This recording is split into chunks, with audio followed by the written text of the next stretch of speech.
Bom, gente, seguimos aqui com o tema da política cambial. Então, a nossa segunda aula dentro deste tema, ela agora vai nos aproximando cada vez mais dos próximos temas, que é o grosso da disciplina, que é entender o que aconteceu no Brasil nos últimos 10, 12, talvez 15 anos.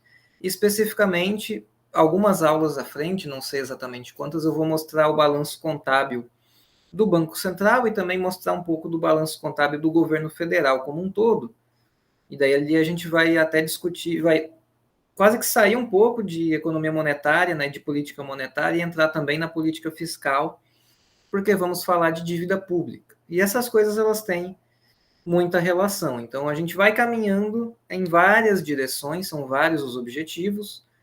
O principal deles é entender a nossa história econômica recente aqui do Brasil, mas também capacitar vocês a entenderem esses vários tópicos, né, e vários pontos específicos dos balanços do Banco Central e do governo federal como um todo, né? Fazer com que vocês entendam o que tem por trás desses conceitos, como swap cambial, reservas cambiais ou reservas internacionais, as operações compromissadas, a conta única do Tesouro Nacional, e ver que chega um ponto em que política monetária e política fiscal se confundem. E daí tem uma fronteira aí onde as duas políticas elas se encontram. Até porque política monetária dá para ser definida como basicamente tudo que o Banco Central faz, ou tudo que aparece no balanço do Banco Central, é um outro modo de entender política monetária. E política fiscal, quando é gasto e receita do governo federal, tudo passa pela conta única do Tesouro Nacional, que está dentro do balanço do Banco Central. Então, todos esses temas eles serão amarrados futuramente. A gente tem essa aula de agora, que é especificamente sobre política cambial. Ela, acho eu que vai ser bem curtinha, acho que deve ser coisa de meia hora por aí. Posso estar errado. Depois a gente tem a nossa aula síncrona na quinta, que também será sobre política cambial, mas daí vai ser uma aula um pouco mais histórica. Eu vou trazer vários slides, né, vários gráficos aí com séries históricas. Daí tem a pausa para trabalho de novo, e aí a gente segue nesses demais temas. E conforme eu vou andando, eu vou amarrando tudo. Bom, feitos os prolegômenos iniciais, temos aqui mais um artigo que serve como base para uma parte da aula. É mais um do Pedro Rossi, eu já usei um outro texto dele como base em outra aula.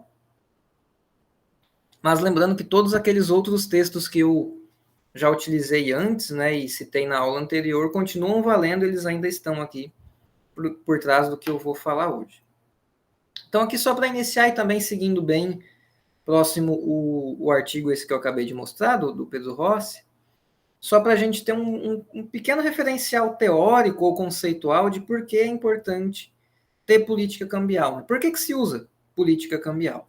Entendendo política cambial, que é qualquer intervenção que o Banco Central faz. No nosso caso, quem intervém é o Banco Central. Tem países no mundo em que a política cambial não é o Banco Central que faz, é o Tesouro Nacional. Então seria meio que um braço quase da política fiscal, porque seria realmente um órgão mais do executivo, né, e não exatamente o Banco Central, que em geral é independente, é uma autarquia, por mais que no organograma esteja, obviamente, junto do executivo, né, ele é mais independente, mais separado.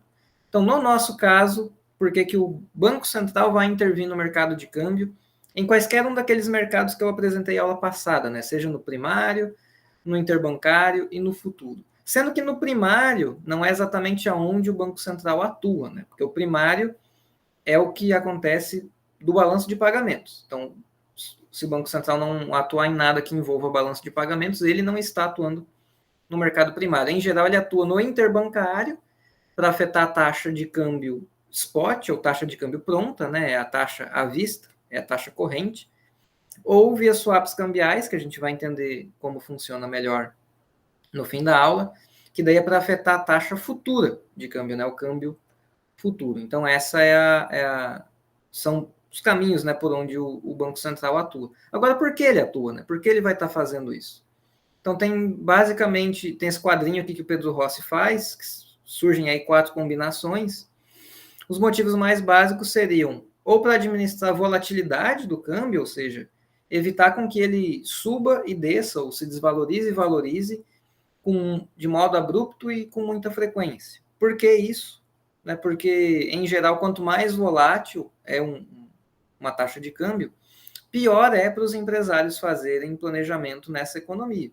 Então, um empresário que depende de algum produto para ser importado, para fazer as suas operações dentro do país, se o câmbio é muito volátil, para ele é muito mais difícil se planejar. Isso pode se traduzir em mais custos para essa empresa e pode até ter impactos, seja no lado real ou no lado mais nominal, digamos assim, pode ter mais inflação, ou até pode ser que a empresa não consiga operar se o câmbio estiver muito volátil. Então, existem motivos aqui vinculados à volatilidade, não exatamente ao patamar. Então, por esses motivos aqui, a política cambial não tem uma preocupação em deixar o câmbio desvalorizado para estimular exportações ou valorizado para reduzir a inflação. Esses motivos aqui são apenas o Banco Central quer manter a taxa de câmbio estável, não interessa o patamar onde ela está, ele só quer estabilizar. E aqui seria a administração do patamar em si, que é deixar ou o câmbio em um ponto mais desvalorizado ou em um ponto mais valorizado. E daí tem os motivos reais ou financeiros, né? Os reais seriam, obviamente, como o nome diz, já vinculado ao lado real da economia, ao lado da produção, e os financeiros mais vinculados a aplicações em juros, a mercados financeiros. Então, um motivo para administrar volatilidade vinculado a motivos reais seria relacionado ao ciclo de preços de commodities. Porque isso aqui é muito importante para o nosso país, né? Para o Brasil, que ele é um grande exportador de commodities básicas, né? Sejam agrícolas, sejam minerais. Até eu vi um tweet engraçado esses dias do André Perfeito. Quem não conhece, sugiro, quem tem Twitter, né, seguir. Ele é um excelente analista de mercado financeiro e ele está quase sempre no top 3 do Banco Central, entre os analistas, né, as corretoras que mais acertam projeções para câmbio, para Selic, para crescimento, mas ele acaba, o foco dele é mais no câmbio, né? Mas ele também é muito bom de previsões em outras variáveis. Então, é um nome que eu sugiro que vocês sigam. E ele tweetou que o Brasil ele é um grande exportador de commodities e de juros. Seriam as duas únicas coisas que a gente consegue exportar bem. Taxas de juros altas e commodities agrícolas. Qual que é o problema, qual que é a questão de você ser um país primário que exporta apenas produtos primários ou majoritariamente produtos primários? Preços de commodities, eles flutuam muito mais do que preços de bens industrializados. É só pensar nos booms de commodities, né? Tivemos um boom de commodities ali no início dos anos 2000, que o governo Lula pegou, e atribuem o crescimento do governo Lula muito a esse boom de commodities, e atualmente estamos passando também por outro boom de commodities. Esse, infelizmente, não está se traduzindo em um maior crescimento para a nossa economia. Então, commodities, os preços delas passam por ciclos de alta e depois baixa. Então, o preço que os produtos que nós brasileiros exportamos para o resto do mundo, tem momentos em que ele vale mais e com isso a nossa receita, a nossa renda fica maior, vai ter momentos em que esses preços estão mais baixos, que esses preços caem e daí a nossa renda, a nossa receita cai com isso. A questão é que esses produtos, eles são muito mais voláteis, né, os preços, do que os produtos industrializados, que não costumam ter esse caráter mais cíclico em seus preços. Então, um país que é produtor de commodities, a receita de exportação dele, a entrada de divisas dentro desse país, costuma ser mais volátil do que um país que produz outros tipos de bens. Então, no nosso caso, que somos exportadores de commodities, o nosso câmbio naturalmente será mais volátil. Aqui não é uma volatilidade de um dia para o outro, é uma volatilidade mais ao longo de anos. A gente vai passar por alguns anos de câmbio desvalorizado e alguns anos de câmbio valorizado devido ao preço dos produtos que a gente exporta. Então, com isso, a gente vai estar convivendo sempre com essa flutuação na taxa de câmbio, e por isso seria desejável uma política cambial que administrasse essa volatilidade para evitar esse ciclo longo, né, de mudança na taxa de câmbio, para trazer um pouco mais de certeza para o ambiente econômico ou diminuir a incerteza. Ainda nos motivos reais, mas agora pensando na administração do patamar da taxa de câmbio, ou seja, se ela está muito alta ou baixa, e não mais na volatilidade, seria a doença holandesa. Não sei se vocês já ouviram este termo. Mas ele é o seguinte, um país quando ele exporta muito de um único bem ou de poucos bens, e esse bem ele é primário, ele é uma commodity, quando se exporta muito de um bem, entram muitas divisas nesse país, e ao entrar muitas divisas no país, o câmbio tende a se apreciar, né? O valor do câmbio cai. Então, por exemplo, o dólar ficaria muito baixo.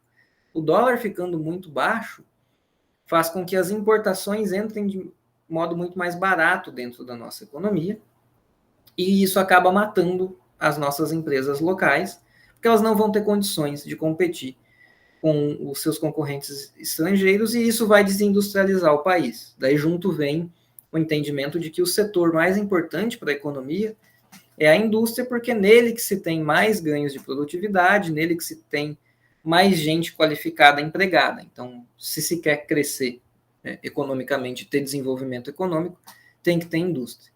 Então, ao sermos um país grande exportador de commodities, teríamos esta tendência, que é uma apreciação cambial muito grande, que nos levaria à desindustrialização. A gente vai ver nas próximas aulas que a gente passou por esse fenômeno de ter uma grande tendência de apreciação cambial, que seria até maior se o Banco Central não interviesse. Né? Hoje a gente está num cenário que é totalmente o oposto. Né? Hoje a gente está extremamente desvalorizado. Então, nesse sentido, as atuações do Banco Central se justificam, né, no mercado de câmbio, para evitar que o câmbio se aprecie em excesso e intensifique ainda mais esse processo de desindustrialização. E esse foi um dos principais motivos aí de atuação do Banco Central no mercado cambial no passado recente, hoje nem tanto. Pelo lado financeiro, teríamos aí uma questão de ineficiência dos mercados financeiros, mais vinculada à questão de ataques especulativos, né? Grandes especuladores tentando especular entre moedas, podem fazer com que elas se valorizem ou desvalorizem do dia para a noite, por uma questão puramente especulativa, não vinculada a fatores reais da economia. Então, isso teria problemas, né, porque aumenta a imprevisibilidade da nossa economia. Então, de novo, se justifica a intervenção do Banco Central para administrar essa volatilidade. E, por último, daí voltando à questão da administração do patamar da taxa de câmbio, seria a questão do carry trade. Carry trade são operações em que especuladores de fora do país, eles pegam dívidas em seus países de origem. Por exemplo, alguém vem dos Estados Unidos. Ele pega uma dívida lá nos Estados Unidos, traz os dólares para cá, para aplicar na nossa taxa de juros, que historicamente é sempre superior à taxa de juros dos Estados Unidos. E depois, quando o investimento dele vence, ou quando ele precisa do recurso para pagar aquele empréstimo dele, ele volta com o seu recurso para o exterior. A questão é que o carry trade ele responde basicamente à taxa de juros dos países centrais, ou basicamente a taxa de juros do Fed. Então, quando o Federal Reserve baixa a taxa de juros lá fora, fica mais barato para os especuladores pegarem esse empréstimo fora do país, porque a taxa de juros lá caiu, entrarem aqui no Brasil, e isso vai estar apreciando a nossa taxa de câmbio por conta dessa grande entrada de capitais. Quando o Fed sobe a taxa de juros de volta, fica mais caro esses empréstimos, deixa de valer tanto a pena investir aqui no país, e eles convertem seus reais de volta para dólares e voltam para o seu país de origem. A questão é que o câmbio, quando vão entrando esses capitais, ele costuma valorizar mais devagar do que ele desvaloriza quando os capitais vão embora. Os capitais costumam ir embora de modo súbito, e daí com isso há uma desvalorização muito brusca. E daí se justificaria uma administração de patamar, né? Vejam, aqui seria uma questão mais voltada para desvalorização súbita e aqui para apreciação cambial. Então tem motivos vários para o Banco Central estar intervindo no mercado de câmbio. Aqui só para ilustrar alguns conceitos, que é a questão de que a diversidade de exportações de alguns países ela é muito ligada ao PIB per capita. Então, quanto mais diversa a exportação de um país, maior o PIB per capita deste país. Isso aqui é um estudo, se não me engano, do FMI. E, enfim, existe muita literatura sobre esse assunto, não é difícil encontrar no Google, colocar aí complexidade econômica, que é o termo para isso, vocês vão encontrar muitos desses dados. O que seria diversidade de exportações? É aquele país que exporta tudo que é tipo de produto. Ele exporta produto primário, produto agrícola, produto mineral, e produtos industrializados altamente complexos, né, que tem muita tecnologia envolvida. Países que conseguem ter essa grande diversidade costumam ser países mais ricos, e países menos diversos costumam ser mais pobres.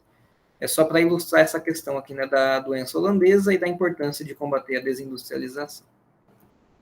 Bom, vamos ver aqui então as intervenções, né, do Banco Central e mais especificamente a política cambial. Então aqui seria o mercado primário. Eu até tenho uma figurinha um pouco melhor, eu vou para maior aqui. Então temos os três mercados básicos, né, os três mercados básicos de câmbio da economia. E aqui seria o mercado primário, né, onde o Banco Central pode fazer intervenções comprando as divisas conforme elas entram no país, mas na prática ele compra aqui, né, no interbancário, então a setinha não é bem correta, ela está colocada aqui. Ele também pode regular o fluxo de entrada desses capitais, principalmente pelos fluxos financeiros, através de utilizar instrumentos como mexer em alíquota de IOF, cobrar um imposto de renda maior de quem vem de fora, né, para evitar carry trade, entre outros tipos de intervenção possíveis do Banco Central. Aqui seria a compra, né, do dólar à vista, que, como eu falei, ela vem mais para o mercado interbancário do que para o mercado primário, especificamente. Né? O Banco Central compra dos bancos no mercado interbancário, quando eles já têm esses dólares em mãos, ou vende, né, no mercado interbancário. E aqui o mercado de derivativos, aonde o Banco Central faz os swaps cambiais, que é o que eu vou explicar já já. E também ele tem como, né, regular o mercado de derivativos através também de subir IOF, mexer com taxa do imposto de renda, daí não é o Banco Central, né, daí é mais o governo federal, né, o braço executivo mesmo, né, algo mais vinculado à política fiscal. E também tem como cobrar, por exemplo, uma posição, um compulsório, né, o Banco Central já fez isso. Deixa eu só abaixar o ventilador aqui, que ele está começando a me incomodar.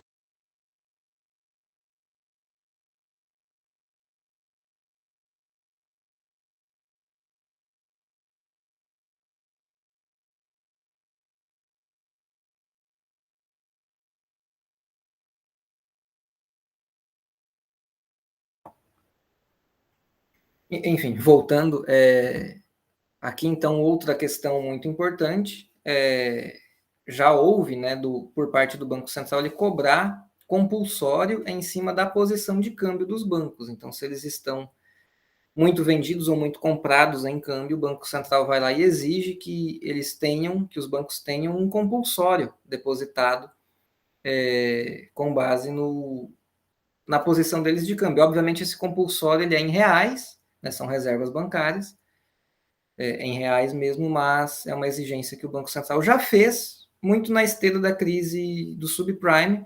Hoje o Banco Central não atua mais dessa maneira. Bom, daí para entender aqui as intervenções do Banco Central no mercado de câmbio e o impacto que isso tem nas reservas bancárias, e daí aqui de novo, como eu falei na aula passada, a gente tem que ter muito claro, tem que ter muito cuidado para evitar confundir reserva internacional, que é o dólar que o Banco Central comprou, das reservas bancárias, que é aquela conta que os bancos têm no Banco Central. Né? Deixa eu até passar aqui rapidinho. Chega um ponto que vai ter as duas, né, no balanço do Banco Central. Reserva internacional de um lado, reserva bancária de outro. Então, aqui tem que ter cuidado com os termos. Então, como que acontece uma intervenção do Banco Central no mercado de câmbio à vista com esterilização? O que é isso, esterilização? É o Banco Central limpar o efeito da sua intervenção lá nas reservas bancárias, porque vai ter um efeito lá. Então, deste lado está o mercado de câmbio, o quanto que entra e sai de divisas no país, e aqui as reservas bancárias. E a gente vai ver que tem uma conexão entre esses dois mercados.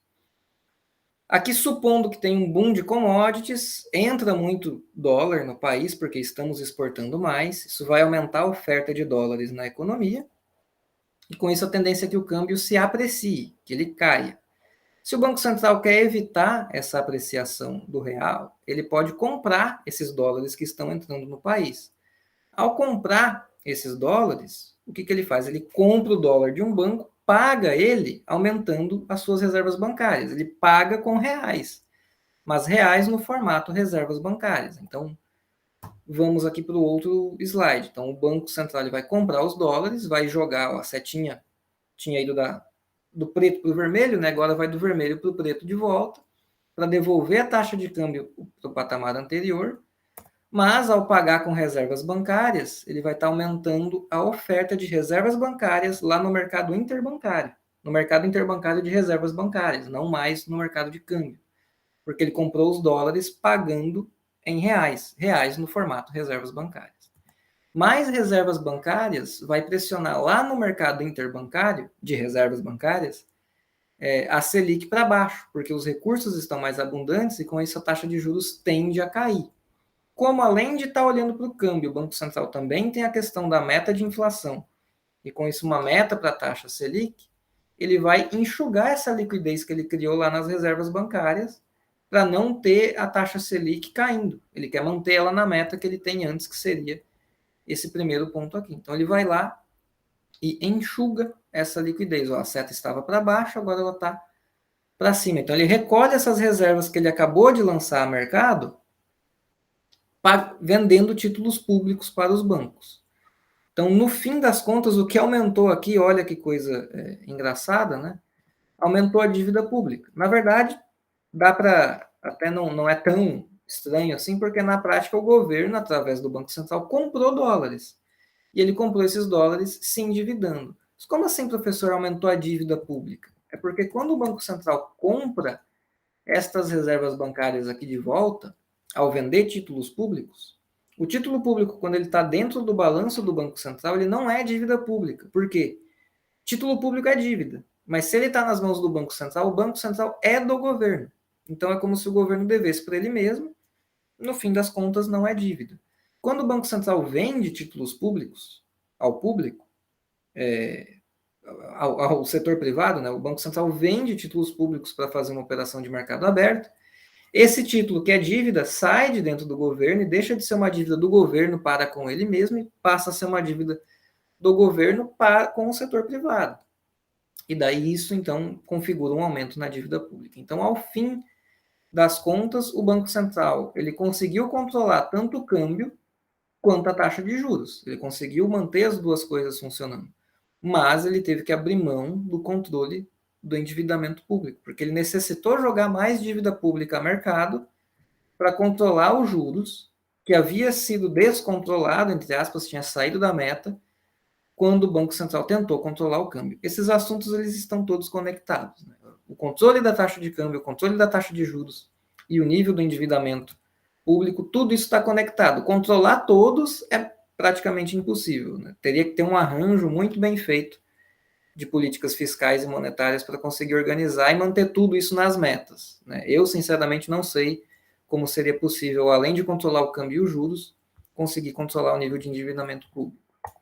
Bom, olhando agora toda essa operação que eu fiz aqui nos gráficos, mas olhando para o balanço do Banco Central para ver como fica, a gente tem lá no início, quando entraram os dólares e o Banco Central ainda não fez nada, a gente tem do lado dos ativos.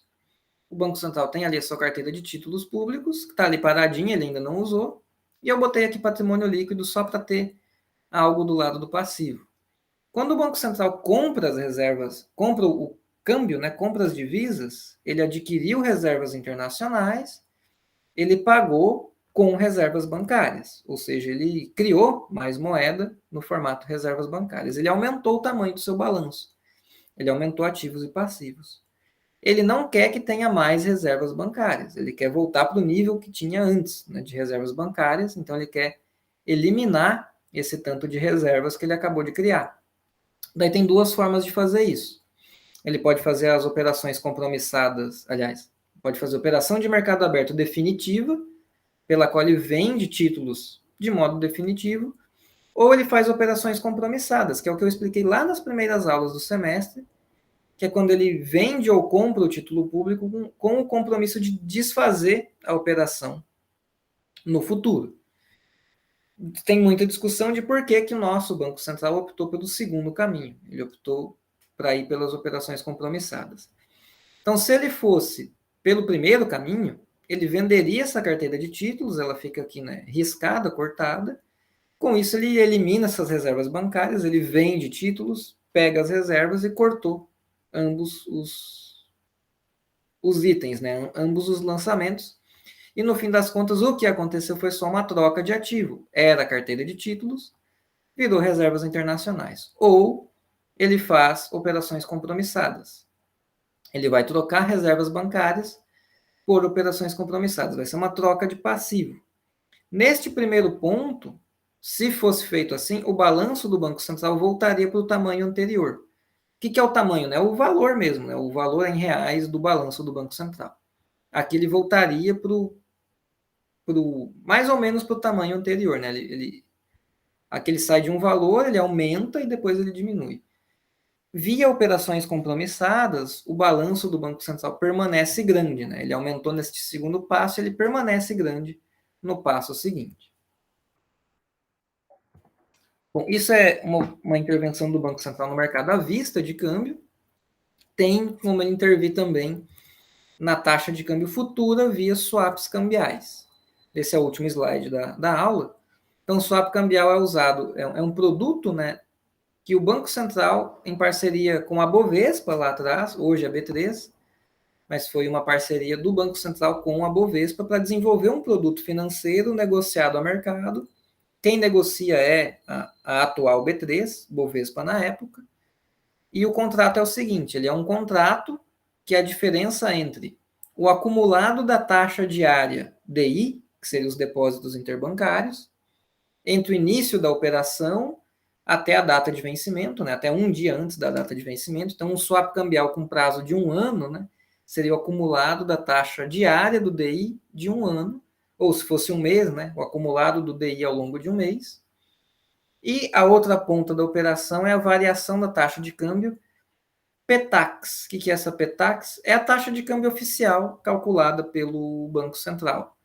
Esse é o nome de um sistema antigo, um sistema operacional do Banco Central de câmbio, que não é mais utilizado, mas o nome pegou no mercado financeiro de câmbio e se manteve utilizado aqui esse nome, né, PETAX, mesmo o sistema operacional ter mudado de nome. Então, esse é um câmbio oficial que o Banco Central mede. Então, esse é o outro lado da operação. Então, no swap, uma das pontas, né, é um contrato entre duas partes, entre o Banco Central e alguém. Daí, dependendo do tipo de swap, varia quem paga o quê. Mas sempre alguém vai estar pagando para o outro a variação da taxa DI e este outro vai estar pagando para o primeiro a variação da taxa de câmbio. Então, são essas as duas pontas. O fluxo varia conforme o tipo de swap. O swap convencional, o Banco Central é quem está recebendo a taxa DI e está pagando a variação de câmbio. Então, os agentes do mercado financeiro pagam taxa DI para o Banco Central para receberem do Banco Central variação de câmbio. Para que isso? Para ter um hedge, né? Para ter proteção. Se você entrou no país e tem medo de uma desvalorização, você faz um swap com o Banco Central, você está protegido desta variação do câmbio, porque você vai receber ela. Então, o que você perderia de um lado, você ganha de outro. O swap reverso ao contrário. Se no primeiro o Banco Central recebe DI e paga variação de câmbio, no reverso ao contrário, ele paga DI e ele, Banco Central, é quem recebe variação de câmbio, é para quem quer fazer um hedge no sentido contrário, né? Um hedge contra apreciação do câmbio. E com os swaps, o Banco Central consegue influenciar na taxa de câmbio futuro, porque os investidores que buscam hedge, eles acabam sendo indiferentes entre fazer um swap com o Banco Central e comprar ou vender contratos futuros no mercado de câmbio futuro, sendo que, em geral, o swap é mais confortável, é mais cômodo, porque se você vai entrar no mercado de câmbio futuro, diretamente comprar ou vender, você tem que ter depósitos de garantia, você, às vezes, não tem o recurso, tem que pegar emprestado. Então, pelo swap é uma via mais direta de ter o seu hedge, por isso que o swap acaba sendo um bom instrumento para interferir no mercado de câmbio futuro, né, e na taxa de câmbio futuro. Em um dos textos que eu passei na aula passada, o texto do IPEA, tem lá uma entrevista tem um box de, acho que 2 páginas, que é uma entrevista com um ex-diretor de política monetária do Banco Central, e ele explica que o Banco Central ele olha para a taxa de câmbio presente, para a taxa de câmbio futura, e ele decide não tem um modelo econométrico rigoroso dizendo se tal coisa aconteceu, eu vou intervir no mercado à vista, se tal coisa aconteceu, eu vou no mercado de câmbio. O Banco Central apenas fica observando os dois mercados todo dia. Se ele vê que tem um problema, né, algo acontecendo no mercado à vista, ele intervém comprando ou vendendo reservas bancárias, reservas internacionais, né, comprando ou vendendo divisas à vista no mercado interbancário de câmbio. Se ele vê que tem uma questão no na taxa futura, né, ou no mercado futuro de câmbio, daí ele intervém com swaps cambiais. Então, o Banco Central ele atua, ele intervém conforme ele vê a necessidade, né, conforme ele vê qual mercado está precisando ser ajustado. Lembrando que a taxa de câmbio futura e a taxa de câmbio à vista estão conectadas pela dinâmica da arbitragem, que eu expliquei na aula passada. Bom, gente, a aula de hoje é isso, 31 minutos, deu bem próxima da minha previsão. Espero que tenham gostado. Eu vou colocar os slides e o texto no sistema. Vocês já vão ter visto isso, obviamente, quando assistirem a aula. E é isso, nos vemos quinta-feira de modo síncrono. Até a próxima aula.